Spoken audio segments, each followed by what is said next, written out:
Por eso, si ustedes me preguntan, ¿será Guillermo Lasso candidato a la presidencia del Ecuador? La respuesta la tienen ustedes.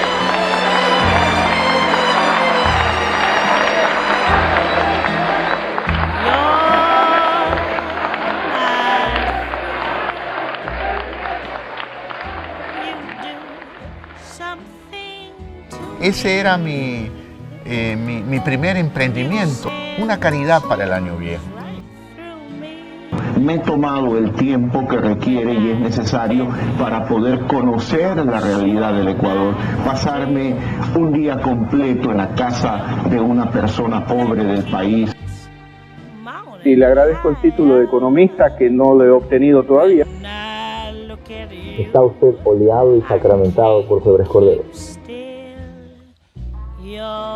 Si yo tengo la capacidad de producir ideas y otros candidatos no tienen la capacidad de producir ideas y por lo tanto no escriben libros, bueno, ya no es culpa mía, ¿no? Perdóneme.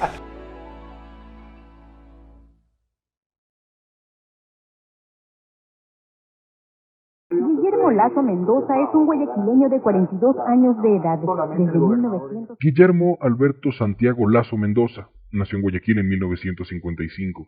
Trabajó desde los 15 años en el sector financiero gracias a su cuñado, Danilo Carrera, cuya colaboración lo llevaría a hacerse a finales de los años 80 con la mayoría de las acciones del Banco de Guayaquil, institución de la que Lasso sería presidente durante muchos años a pesar de haber abandonado su carrera universitaria como economista. También fue presidente de la Junta Bancaria. Del Banco de Guayaquil a la gobernación del Guayas, así mediante una sencilla ceremonia donde se vieron rostros conocidos de nuestro medio empresarial y banquero, empezó sus funciones el nuevo gobernador. Su salto a la política se dio oficialmente el día en que Yamil Maguad asumió la presidencia de la República, ocupando el cargo de gobernador del Guayas. El día 10 de agosto fui designado por el presidente Yamil Maguad. Su misma suerte correrían otros banqueros que, al igual que Lasso, aportaron con grandes sumas de dinero a la campaña del entonces presidente Maguad, ocupando diversos cargos públicos. ¿Usted cree que esta fotografía no es una clara prueba de la violación a la Constitución? Como gobernador del Guayas, su gestión se caracterizó por la fuerte represión a la protesta social provocada por la crisis financiera. El intendente del Guayas ordenó capturar al alcalde de Colimes acusándolo de violar la Constitución y Susa había salido a reclamar las asignaciones que el gobierno le... Sin embargo, unos años antes, durante el gobierno de Sixto Durán Ballén, Guillermo Lasso fue vocal de la Junta Monetaria en representación de la banca privada. En ese cargo, Lasso calificó a la Ley de Instituciones Financieras vigente en aquel entonces como uno de los mejores instrumentos legales que se han elaborado en el país. Dicha ley le asignaba al Estado la obligación de salvar a los bancos que entren en crisis, pero no controlaba acciones irresponsables como la concesión de créditos vinculados. Más tarde, el 21 de marzo de 1996, la Junta Bancaria, con el beneplácito de Lasso, concedió el primer salvataje bancario al Banco Continental, haciendo uso de fondos públicos por un monto de $121.7 millones.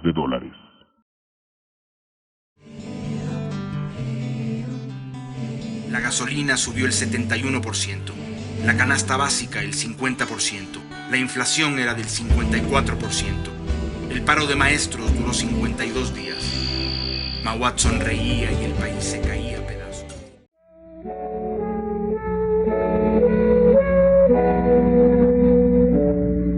Guillermo Lasso y María Lourdes Alcíbar de Lasso han formado una familia con profundos valores religiosos y morales. Ellos viven una ejemplar unión familiar y acompañados de hermanos y cuñados reciben la Nochebuena con alimentos preparados especialmente para la ocasión. Pavo, nueces, la típica copa de champán. Como están 3 meses sin pagos, ya no se puede uno ir al mercado. Entonces ya hay que comer prácticamente casi la mitad y solamente el almuerzo porque la merienda ya no se puede. Y el abrazo, la expresión de afecto a cada uno de los miembros de familia. Es necesario que todos compartamos la carga y todos aportemos. Es una pobreza franciscana que usted no puede tener idea de toda la gente. Y desearnos el mejor de los éxitos para el año 99.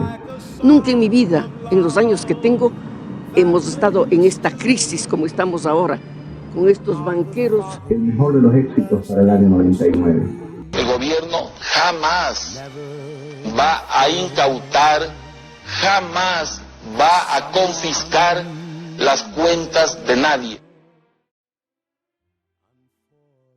Los primeros meses de 1999, el mal manejo, la irresponsabilidad y las extremas libertades de las que gozaban los bancos para hacer uso del dinero de sus ahorristas provocó una falta de liquidez incontrolable que intentó ser solventada por medio de la ayuda del Estado.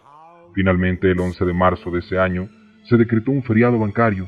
Varias instituciones financieras quebraron y dejaron sin sus ahorros a miles de ecuatorianos. Tanto sufrimiento que nos causó a nosotros trabajar. El Banco de Guayaquil sobrevivió a la crisis y se convirtió en uno de los principales bancos del país. Más tarde se descubrió que el banco se capitalizó con la compra de CDRs de los bancos quebrados a una fracción de su costo, beneficiándose así del drama de muchas familias ecuatorianas. El gobierno, el señor presidente de la República dijo que no se iba ningún banco a la quiebra. ¿En quién podemos creer ya? Tras el feriado, la crisis se agravó y el gobierno nacional creó el Superministerio de Economía, cargo que recayó sobre Guillermo Lasso.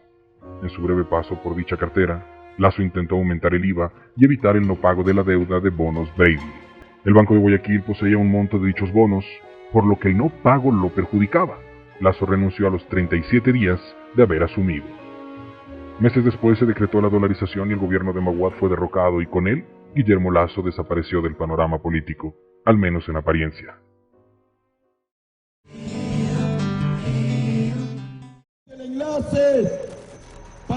Tras la crisis del 99, el Ecuador intentaba levantar la cabeza económicamente, y años más tarde Guillermo Lasso volvió a la actividad política. En el gobierno de Lucio Gutiérrez, el presidente del Banco de Guayaquil fue nombrado embajador itinerante, cargo con el cual facilitó las negociaciones para la firma de una carta de intención con el FMI. Dicha carta contemplaba la prioridad de pagar la deuda externa y la toma de medidas económicas perjudiciales para la mayoría de ecuatorianos. Wikileaks ha revelado que Estados Unidos había estado a favor de cambiar el gobierno de Rafael Correa hace 5 años. El dossier afirma que la embajada norteamericana apoyaba a su banquero ecuatoriano que quería desestabilizar al actual mandatario y a las autoridades del país. En esas circunstancias, la filtración de cables de Wikileaks reveló que Guillermo Lasso, junto a otras personalidades de la política y el periodismo ecuatoriano, eran informantes de la Agencia de Inteligencia de los Estados Unidos, quienes con Lasso, como catalizador, intentaron desestabilizar al gobierno de Correa por medio de estrategias de comunicación y alianzas políticas. Pero los intereses particulares pudieron más, y al final la alianza opositora no cuajó.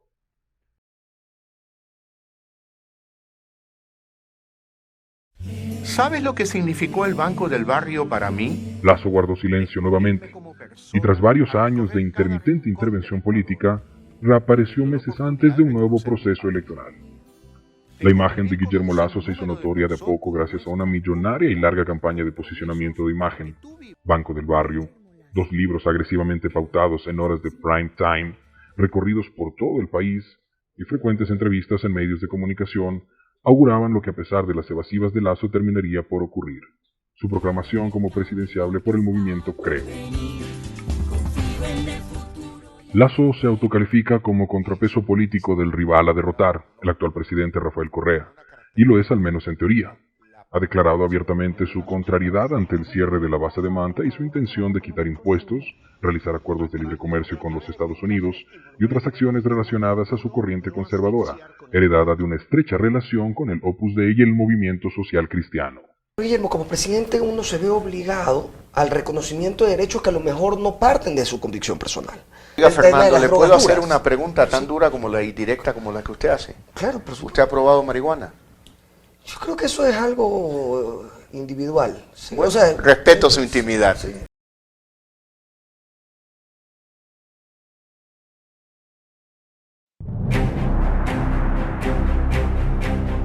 La campaña electoral de Lasso ha estado caracterizada por fuertes altibajos. Su primer compañero de fórmula, Auqui Tituaña, tuvo que ser reemplazado por incumplimiento de los reglamentos electorales. Su nuevo binomio, Juan Carlos Solines, al igual que Tituaña, dejó de lado a su movimiento político sin previo aviso para poder postularse. Solines fue presidente del Consejo Nacional de Telecomunicaciones durante el gobierno de Alfredo Palacio. fusión en la cual concesionó a la empresa boliviana GlobalNet la construcción de varios infocentros en zonas rurales del país por un costo de $11 millones. El contrato fue suscrito en la notaría de la madre de Solines sin realizar el debido proceso. Una vez vencidos los plazos, GlobalNet no cumplió con el contrato, lo que llevó al Estado a seguir acciones legales contra la empresa boliviana contratada por Solines. Dicha querella aún no se resuelve y le ha costado al Estado varios millones de dólares. El problema es cuántos ecuatorianos hoy viven de las dádivas del gobierno. Pero su mayor complicación fue la oferta de aumentar el bono de desarrollo humano a $50, acción que concretó el presidente Correa mediante ley, tomando las utilidades extraordinarias de la banca. Esto logró que Lasso perdiera el apoyo del gremio banquero y estos sembraran en el país un clima tenso al respecto de la estabilidad del sistema financiero. Lasso centró su campaña en resaltar supuestas cualidades personales y hacer propuestas de gobierno que ocultaban, tras un discurso pseudo-progresista, intenciones como la privatización de la salud, la firma de tratados de libre comercio con mercados con los que los emprendedores ecuatorianos no podrían competir, pero también ofrecimientos contradictorios que dejan serias dudas al respecto de cómo serían ejecutados en caso de que el banquero llegara al poder.